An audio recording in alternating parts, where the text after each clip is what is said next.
Hi everyone, this is Neeraj. Welcome back to the Azure DevOps learning series.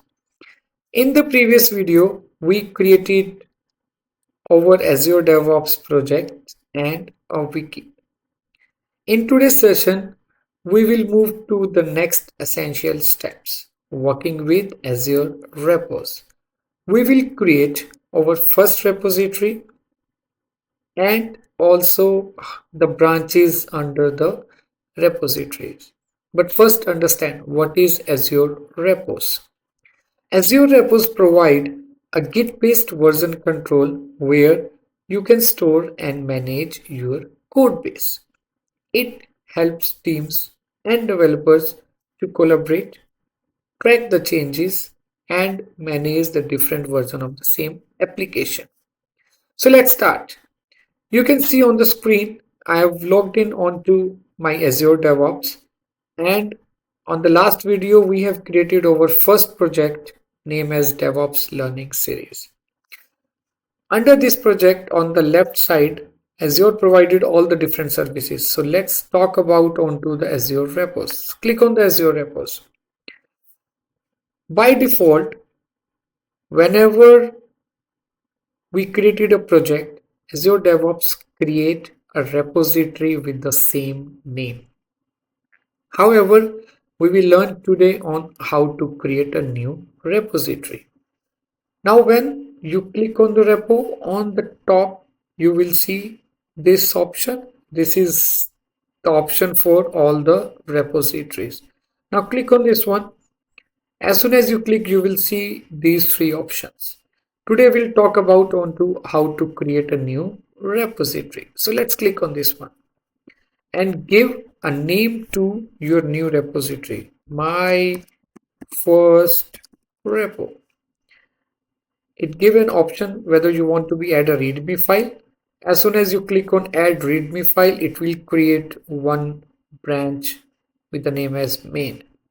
If you are not adding it, it is not going to be create any branch. It will ask you to follow all the steps for the Git and create a new branch, push the code and everything. But for today, we will add a readme file and create our first repository.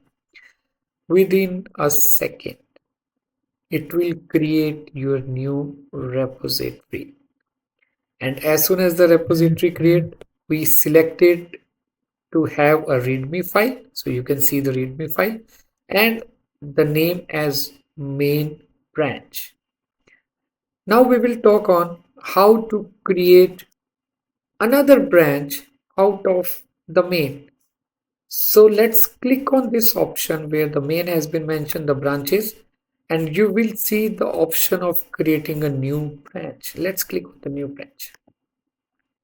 As soon as you click, it gives you a pop-up to give a name to your new branch. So let's give a name as feature, which is based on main.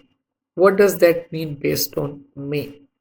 It means that whatever be the codes or files available on the main branch, everything get copied onto the new branch, which the name is feature, and then click on create. Let's see whether the content of main branch, which is readme file, get copied and available on the new branch which the name as feature.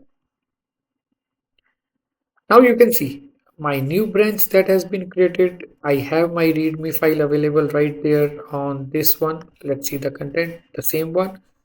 And that is the way to be create as many branches as you need based upon the different feature, based upon the developer when they are going to be work on, or based upon some issues that you want to be work on or an enhancement. That's all for today's session. Thanks for watching. On our upcoming videos, we'll talk more about on how to push a code onto these different branches or repositories, how the developers can do all the changes and see how all the things and the code base get managed into the Azure repos. Thank you so much. Have a good rest of the day.